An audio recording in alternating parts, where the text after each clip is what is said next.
eu Boa. queria até te perguntar, Adriano, o seguinte: o que a gente pode fazer do ponto de vista de primeiro, né, de uma pessoa líder? O que ela pode fazer caso ela veja ali na equipe, né, alguém atuando heroicamente? O que essa pessoa líder pode fazer, Uhum. primeiro? E depois, se eu sou a pessoa heroína ali, né, o que eu posso fazer para tentar sair dessa situação?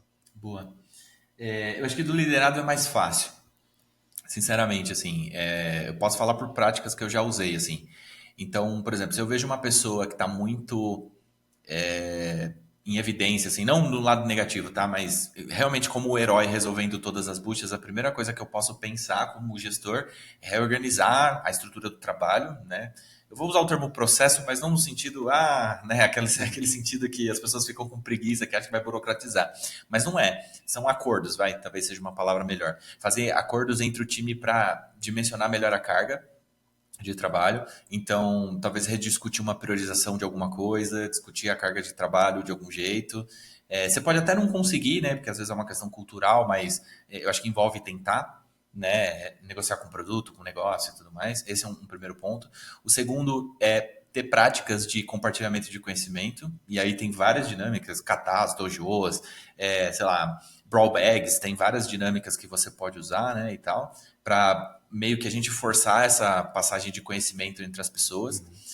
Mas eu acho que o que está por trás, eu acho que a grande diretiva, eu diria, talvez, só para também não se estender muito nesse ponto, seria a gente a gente como gestor ter uma ideia de empoderar quem está, assim, com júniors e plenos, eu diria. Não é só o sênior ou a sênior que tem capacidade para resolver tudo.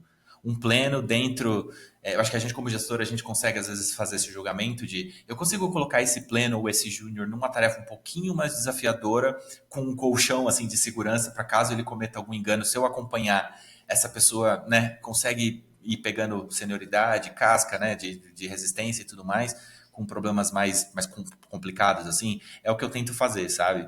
Então, uma dinâmica que eu já testei, essa talvez não seja aplicável para todos os cenários, mas eu gostei muito de quando eu testei.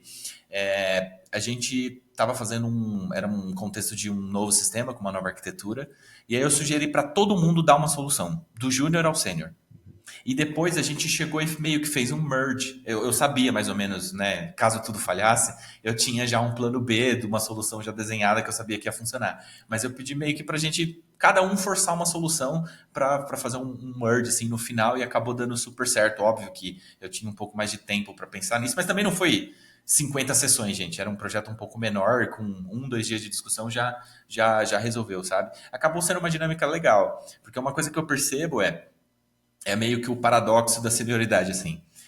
Você não tem legitimidade da empresa para arquitetar sistemas, a não ser que você seja sênior, e você não consegue desenvolver habilidades de arquitetura e coisas do tipo até você chegar a sênior. Então, se você chegar a sênior, você chega sem saber arquitetura. E alguns autores, tipo Neil Ford, por exemplo, ele fala que a arquitetura não se ensina, né? Você tem que aprender na experiência, né? Então, essa foi uma forma que eu, depois que eu li isso e comecei a entender essas ideias e observar, foi uma forma que eu encontrei de forçar estagiários e júniors, por exemplo, a pensar arquitetura. E aí a pessoa não vai saber vários conceitos e tá tudo bem, e aí que a gente entra, né? E a importância de um gestor de tecnologia ser técnico também, não basta só se preocupar com pessoas, né? Então aí você tem que explicar o que é microserviço, o que é comunicação assíncrona, o que é gRPC, sei lá, GraphQL ou qualquer outro conceito, circuit breaker, sei lá. Eu vou começar a falar um monte de conceito aqui, mas você tem que entender o que é isso para explicar isso para o liderado. Essa é a primeira parte, né? E agora, no outro sentido, se é com a gente, eu acho que envolve pedir ajuda também, sabe? Se é uma coisa que você tem controle, não tentar abraçar o mundo. Uma coisa que eu vejo muita gente com dificuldade, eu tive também, é uma questão de priorização, né? Tá cheio de clichês aqui, me desculpe, mas é aquela, se tudo é urgente, nada é urgente. Já começa aí, né? Então, é enxergar aonde você gasta tempo digamos assim, na sua agenda, né? O que está ali na sua agenda e tudo mais, se tudo aquilo é realmente necessário, né? Eu vou propor uma coisa que eu já vi um colega de profissão fazendo. Eu achei um pouco, assim, achei incrível que ele conseguiu fazer isso. Eu jamais tentaria não ter esse perfil, mas ele fez um levantamento estatístico da agenda dele durante algumas semanas e viu em termos de concentração onde ele estava gastando mais tempo. E ele falou: não, eu tenho que ajustar aqui, sei lá, vou gastar, um exemplo hipotético, vou gastar mais tempo com gestão de pessoas para diminuir, né, a dívida humana e tal. Vou gastar mais tempo com, sei lá, refinamento de arquitetura e não vou participar tanto em reuniões externas, alguma coisa do tipo. Você pode fazer isso, né? Você pode elencar o que você está gastando mais tempo e tentar diminuir. Uma frase que eu ouvi uma vez que eu gosto é usar a agenda como um superpoder, sabe? Que é uma espécie de foco, né? A gente, como gestor, tempo é muito importante. Então, será que você está gastando tempo onde realmente deveria, né? Sei lá, será que você precisa fazer tudo o que você está realmente fazendo? E se isso não for possível, é uma questão de pedir ajuda para sua liderança direta e falar, meu, ou, né, ou por favor, né, se seja homem ou mulher, não importa, falar, por favor, gestor ou gestora, tá aqui difícil para mim, sabe? Se você tem uma cultura que não é amigável para isso, eu sinto muito, de verdade, mas eu espero que, sei lá, a gente veja progressivamente, né, essa conexão entre gestores e executivos e tudo mais melhorando ao longo do tempo, porque todos nós somos seres humanos, né?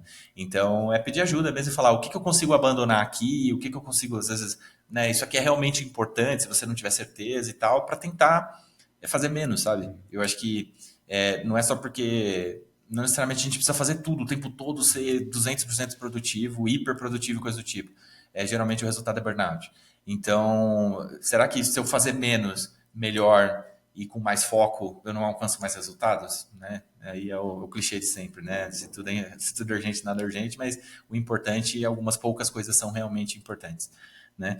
E tirando isso, assim, eu vejo que muitos desses efeitos colaterais é um pouco de cultura das empresas, né? Então, se você tem uma cultura dessa, que é muito hostil, assim, não é aberta à negociação e coisas do tipo, eu tenho 2 pontos. O primeiro é se você entende todos os motivos. Eu já me deparei com culturas que eu achava que eram tóxicas e não era necessariamente isso, era simplesmente um ambiente meio rápido e tal, e só que isso era mal comunicado e parecia só mal feito. Hoje eu tenho essa percepção. E tem outras que são deliberadamente tóxicas, aí não tem o que fazer mesmo, né? Aí nesse caso não tenho muito a dizer para você, além de se você consegue lidar com isso, ok, né? Só não desça isso para seus liderados, eu acho. Porque eles não merecem sofrer com toda essa bagunça da empresa, né? Basicamente é isso. Espero ter respondido a pergunta. Boa, boa. Inclusive, eu acho que vale a gente em algum momento gravar um segundo episódio só sobre esse assunto, que é um assunto bem extenso, pra gente, enfim, trazer muita história aqui, inclusive. Eu tenho vários casos para Eu contar tô me sobre. segurando aqui, viu? Para comentar sobre cultura.